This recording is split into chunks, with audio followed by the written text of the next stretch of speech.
এই কুৱেশ্যনটো মন কৰক ইয়াত কৈছে যে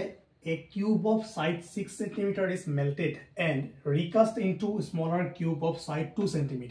How many small cubes can be formed? মানে কি কৈছে যে এটা ডাঙৰ কিউব আছে যাৰ সাইড হৈছে 6 cm ঠিক আছে তাক গলাই সৰু সৰু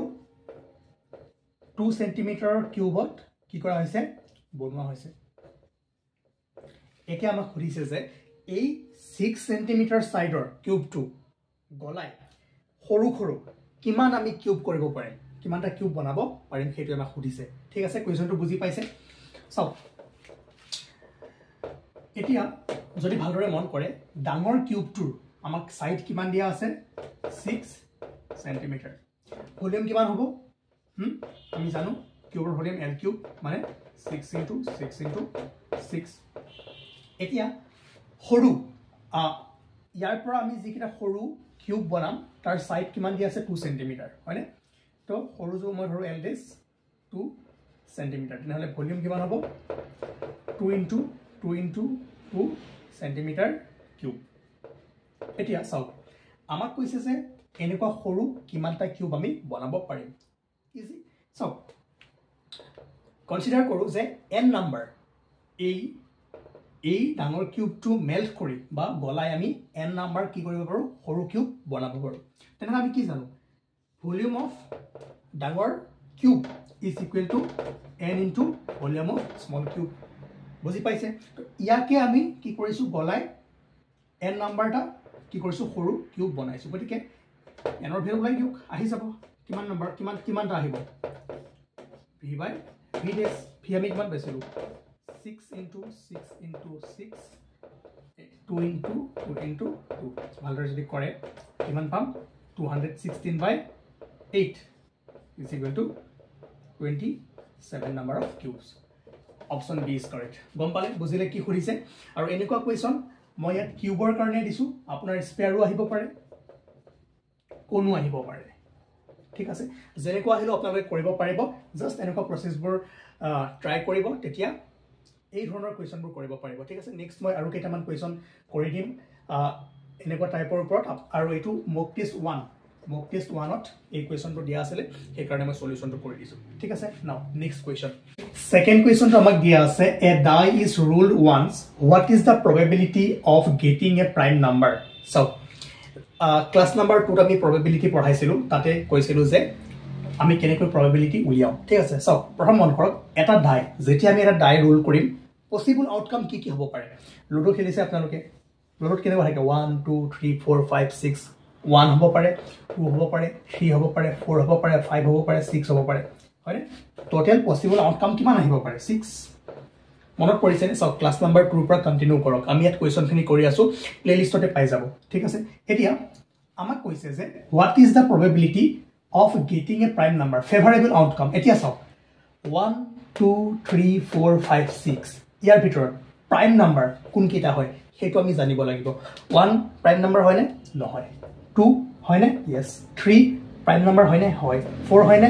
নহয় 5 হয় নে হয় 6 হয় নে নহয় সেকেন্ড হ'ব নে নহব কাৰণ আমাক এটা ডাই কৈছে আৰু এটা ডাইট 1 ৰ পৰা 6 লৈকে থাকে ওকে এতিয়া total number of possible outcome কিমান 6 আমাক কৈছে যে প্ৰাইম নাম্বাৰ তো ফেভাৰেবল আউটকাম কিমান 2 3 এন্ড কি হ'ব পৰা 5 তো 3 তো what is the probability 1/2 option A is correct okay যদি বুজি পোৱা নাই প্লেলিষ্টত যেটো probabilityৰ ওপৰত এটা টপিক ভালদৰে ডিসকাশন কৰা আছে হেতু চাওক গৈ তেতিয়া এই কোৱেশ্যনটো ভালদৰে বুজিব পাৰিব okay next question Next question, ইয়াত কৈছে যে a circle is inscribed inside a square such that it touches all four sides মানে এটা সার্কেল এটা বৃত্ত এটা স্কয়াৰৰ মাজত সমোৱা হৈ আছে আৰু এই বৃত্তটোৱে গোটেই চাৰিটা সাইডছে কি কৰে টাচ কৰে যদি ক্লাস নাম্বাৰ 4 টু সাইড এনেহলে আমি তাত এনেকুৱা ধৰণৰ কোৱেশ্যন কিছুমান কৰাইছিলো এতিয়া খুদিছে যে what is the area of the circle 49 pi centimeter square 98 pi centimeter square 154 pi centimeter square 196 pi centimeter square বহুতে কি কৰিব এটো টিক কৰি দিব উৎপাদক কৰি ঠিক আছে বহুতে জানে এটো কেনেকৈ কৰিব লাগে মই কৈ আছো শুনক কোড কি ভুল কৰিব প্ৰথম কথা এতিয়া ডায়াগ্ৰামটো বুজি পাইছে সাৰ্কেলটো ইনস্ক্ৰাইব কৰা হৈ আছে আৰু এই যেটো স্কয়াৰ সাইডে সাইড টাচ কৰি আছে সেই স্কয়াৰটোৰ বাহু বা সাইড কিমান হয় 14 সেন্টিমিটাৰ এটা মটা মন কৰক যদি ক্লাস নাম্বাৰ 4 টো চাইছিলে আপোনালোকে নিশ্চয় জানে তেনে হলে এই সাৰ্কেলটোৰ ডায়ামিটাৰ বা ব্যাসাৰ্ধ সৰি ব্যাস কিমান হ'ব yes ডায়ামিটাৰ কিমান হ'ব 14 সেন্টিমিটাৰ ওকে দেন ৰেডিয়াস কিমান হ'ব 7 সেন্টিমিটাৰ এতিয়া আমি কি জানো এৰিয়া অফ এ সাৰ্কেল কি হয় পাই r স্কয়াৰ সো পাই r কিমান আছে r 14 sorry 7 মানে 7 স্কয়ার মানে 49 পাই সেন্টিমিটার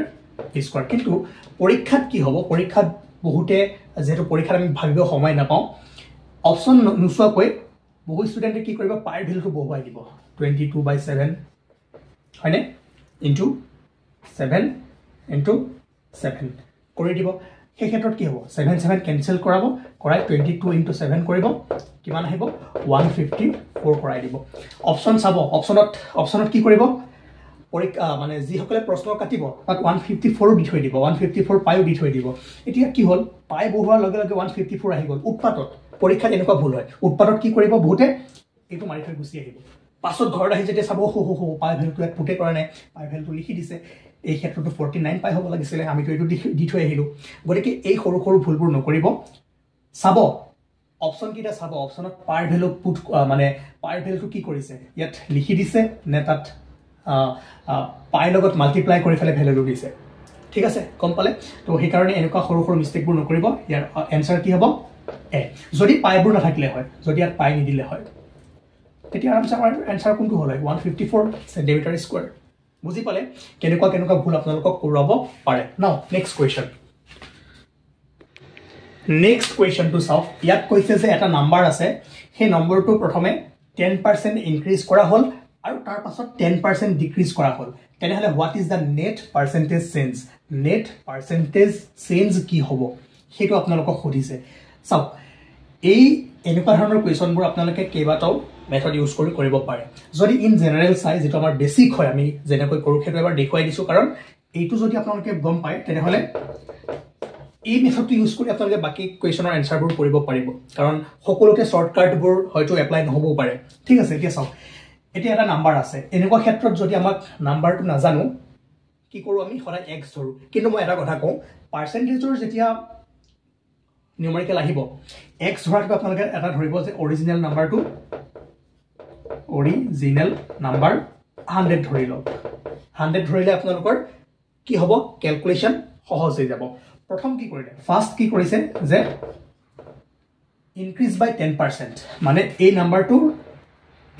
কি কৰিছে 10% ইনক্ৰিজ কৰি দিছে এতিয়া চাওক 10% ইনক্ৰিজ কৰিছে মানে কি 100 অৰিজিনাল নাম্বাৰ কি আছে 100 তাক তাৰ 10% ইনক্ৰিজ কৰিছে মানে প্লাস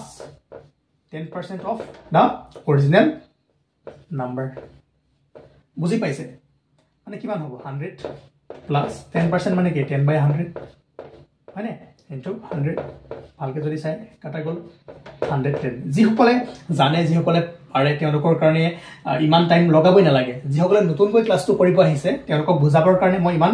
মানে ডিটেইলছত লিখিবলৈ গৈ আছো ঠিক আছে সো যেহেতু বহু ষ্টুডেন্ট আছে বহুতৰে ক্লিয়াৰ থাকিব পাৰে বহুতৰে ক্লিয়াৰ নাথাকিব পাৰে সেই কাৰণে মই আশা কৰো যে একদম বেসিকৰ পৰা যাবলৈ চেষ্টা কৰিছো ঠিক আছে ওকে সো 110 হল সেকেন্ড কি কৰিলে আকৌ 10% ডিক্ৰিজ কৰি দিলে মানে ইয়াৰ পৰা আকৌ 10% কি হ'ব ডিক্ৰিজ হ'ব মানে 110 এবাৰ ডিক্ৰিজ মানে কি মাইনাস কৰিম কিমান 10% অফ 110 মই ফালে কৰিছো এবাৰ ঠিক আছে 110 মানে কিমান 10/100 ইনটু 110 যদি চাই এটা কাটা গল 10 কেনসেল হল কিমান হ'ব 110 ৰ পৰা 100 মাইনাস কৰিলে কিমান থাকিব 99 এতিয়া চাওক অৰিজিনাল ভ্যালু কি আছে 100 10% আমি প্ৰথম ইনক্ৰিজ কৰিলে কিমান হল 110 দেন ইয়াৰ পৰা 10% ডিক্ৰিজ কৰা হল কিমান গল 99 হল মানে ফাইনাল ভ্যালু আমি কি পালো 99 এতিয়া আমাক খুদিছে যে নেট পাৰ্চেন্টেজ চেঞ্জ আমি নেট পাৰ্চেন্টেজ চেঞ্জ কেনেকৈ উলিয়াম নেট পাৰ্চেন্টেজ চেঞ্জ আমি কেনেকৈ উলিয়াম ফাইনাল মাইনাস অৰিজিনাল ডিভাইডেড বাই অৰিজিনাল ইনটু 100 100 কৰাৰ লগে কি হৈ যাব পাৰ্চেন্টেজত আহি যাব এতিয়া আমাৰ ফাইনেল কি আছিল ফাইনেল কি পালো আমি 99 অৰিজিনাল কি আছিল -100 কি হ'ব অৰিজিনাল 100 ইনটু 100 ভালদৰে যদি ক্যালকুলেশন কৰে কি হ'ব 100 100 কাটা যাব এফালে কি থাকিব -1% -1% মানে কি নেট সেন্স -1% মানে কি 1% ডিক্রিজ যদি প্লাসত আহিলে আমি কি কলো হয় 1% ইনক্রিজ এতিয়া আমি মাইনাসত পালো কি হল -1% মানে কি 1% ডিক্রিজ বুজি পালে আৰু কেতিয়াবা যদি এনে কয় এবাৰ 10% ইনক্ৰিজ কৰিব কয় তাৰ পাছত 10% ডিক্ৰিজ কৰিব কয় বা 10% প্ৰথমে 10% ইনক্ৰিজ কৰিব ক'লে আকৌ 10% ইনক্ৰিজ কৰিব দিলে কেতিয়াবা 10 হ'ব পাৰে 20 হ'ব পাৰে 30 হ'ব পাৰে 40 হ'ব পাৰে শৰ্টকাট কেনেকৈ ইউজ কৰিব মই দেখাই আছো সব এটা ফৰ্মুলা আপোনালোকে মনত ৰাখিব plus minus x plus minus y ঠিক আছে প্লাস এবাৰ প্লাস হা plus minus x into plus minus y বাই 100% এতিয়া কি হ'ব চাও আমাক এটা নাম্বার দিছে প্ৰথমে কি কৰিছে 10% ডিক্ৰিজ কৰাইছে তাৰ পাছত 10% ইনক্ৰিজ কৰাইছে এতিয়া এই ক্ষেত্ৰত আপুনি এটো ধৰক x এটো y যদি ইনক্ৰিজ কৰে তেতিয়াহলে কি কৰিব পজিটিভ ভ্যালু লব যদি ডিক্ৰিজ হয় কি লব নেগেটিভ ভ্যালু লব এতিয়া এই কোৱেশ্চনটো চাও x কি হৈছে ইনক্রিজ হৈছে তো আমি কি লম প্লাস 10 প্লাসত লম y কি হৈছে ডিক্রিজ হৈছে তো -10 হ'ব দেন এটোটো প্লাসে থাকিব এফালে যদি চাই কি -x কি হৈছে ইনক্রিজ হৈছে তো আমি কি লম পজিটিভত লম আৰু y কিহত লম নেগেটিভত লম বাই 100 তো +10 -10 কি হ'ব 0 হ'ব এফালে যদি চাই +10 * -10 কি হ'ব -100 বাই 100 100 ক্যান্সেল গল কিমান হল -1% আমি একো সেম ৰিজাল্টে পালো -1% মানে কি 1% ডিক্ৰিজ ঠিক আছে বুজি পালে গতিকে আপোনালোকে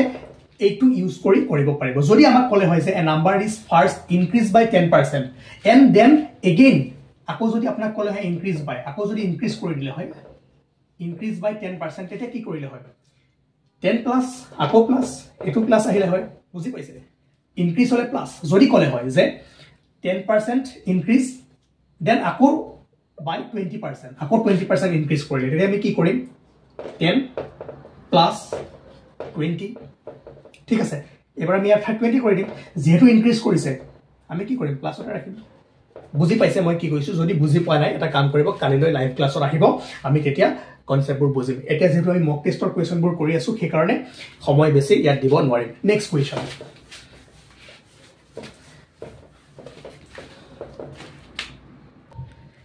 এটা সহজ কোৱেশ্চন দিছিলো যে এটা ত্ৰিভুজত কি আছে দুটা এংগেল দিয়া আছে এটা হল 30 ডিগ্ৰী আৰু এটা 50 ডিগ্ৰী দেন থাৰ্ড এংগেলটো কি এটা সুধিছিলে এটো আপোনালোকে জানিবই লাগে যে আমি জানো এটা ত্ৰিভুজৰ তিনটা কোণৰ সমষ্টি কিমান হয় 180 ডিগ্ৰী হয়নে এতিয়া যদি আমাক দুটা দিয়া আছে 30 ডিগ্ৰী প্লাস 50 ডিগ্ৰী আমি উলিয়াব লাগে কি ধৰক এংগেল সি এটো উলিয়াব লাগে 180 ডিগ্ৰী মানে কি হ'ব angle C is equal to 180 degree पर की माइनस करें 30 plus 50 माने किमान 80 हबो किमान 100 डिग्री एटु क्वेश्चन दिसिलो एटु सहज क्वेश्चन আৰু এনেকুৱা টাইপৰ क्वेश्चन আপোনালোকে দেখিবলৈ পাব পাৰে নাও নেক্সট আমাক ইয়াৰ ভ্যালু উলিয়াব দিছে ওকে মই লিখি লৈছো এবাৰ 1/2 minus 2/3 minus 4/5 so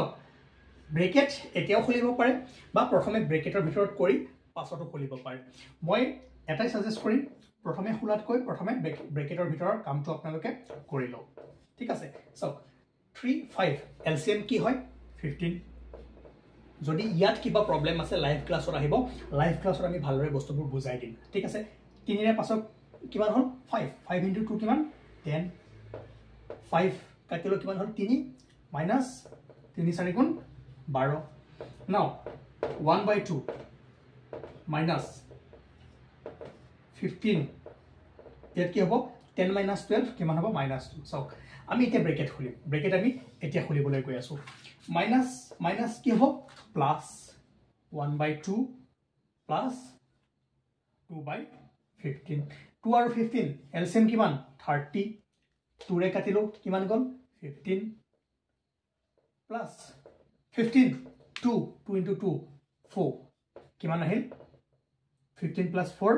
19/30 option B is correct ঠিক আছে যদি কোনোবাই ভাবিছিলে যে ব্ৰেকেট এতিয়াই খুলি দিওঁ ব্ৰেকেট খোলাৰ পাছত কি হ'ল হয় এইটো নাইকিয়া হৈ গ'ল হয় এইটো প্লাছ হৈ গ'ল হয় হয়নে তাৰপিছত একেই কৰক একে কেনেকৈ কৰিব পাৰিব 2 3 আৰু 5 ৰ এলচিএম কিমান হ'ব 30 আহিব হয়নে 2 ৰে আমি কেনসেল কৰিলো কিমান যাব 15 ঠিক আছে দেন 3 ৰে কেনসেল কৰিলো 10 হ'ব 10 ইনটু 2 কিমান হ'ব -20 প্লাস 5 ৰে যেতিয়া আমি কাটিম কিমান হ'ব 5 ৰে কাটাৰ লগে লগে কিমান যাব হা কিমান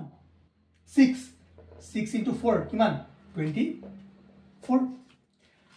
সো ইয়াত যদি ভালৰে মন কৰে 30/15 -20 plus 24 কিমান হ'ব +4 ultimately 19/30 ওকে তো এনেকুৱা কোৱেশ্চনবোৰ আহিলে ভয় নাখাব জাস্ট সিম্পলিফাই কৰিবলৈ চাব ইয়াত এটাই আছে যে আপোনালোকে ব্ৰেকেটৰ ইউজটো জানে নে নাই হেতু চাবৰ কাৰণে এই কোৱেশ্চনটো দিছে নাও এবাৰ এই কোৱেশ্চনটো মন কৰক ইয়াত কৈছে x is equal to -3 y -2 আৰু z -5 তেন্তে হলে ইয়াৰ ভ্যালু কি হ'ব বহুত বেছি মাথা মাৰিব নালাগে জাস্ট ইয়াৰ ভ্যালুবোৰ পুট কৰি দিয়ক যি আনসাৰ ওলাব হেতুৱে হ'ব ঠিক আছে এটো হল আপোনালোকৰ হোমৱৰ্ক আৰু এটো সকলোৱে কমেন্ট বক্সত মোক জনাম থ্যাংক ইউ আজিৰ কোৱেশ্চন এইকেইটা আছিল আৰু পাঁচটা কোৱেশ্চন মই কালিৰ সেশনত কৰিবলৈ ট্ৰাই কৰিম কিয়নো বহুত বেছি দীঘলীয়া হলে আপলোড কৰিবলৈ দিগদাৰ হয় লাইভ ক্লাছ কৰি থাকিলেও লাইভ ক্লাছটো যেতিয়া দীঘলীয়া হৈ যায় হেতু আপলোড কৰি থাকিবলৈও বহুত সময় লাগে বহুত ইন্টাৰনেটৰ প্ৰয়োজন হয় আৰু এখন এনেকুৱা বৰ্ডত বহুতে ক্লাছ কৰিবলৈ বেয়া পায় তথাপিও মই যিমান পাৰো আপোনালোকক বস্তুবোৰ দিবলৈ ট্ৰাই কৰি আছো গতিকে নেক্সট ক্লাছত আমি যিমানখিনি কোৱেশ্চন পাৰো আনিবলৈ চেষ্টা কৰিম আৰু আগৰ ক্লাছ কেইটা চাব মই প্লেলিষ্টত এড কৰি দিছো ওকে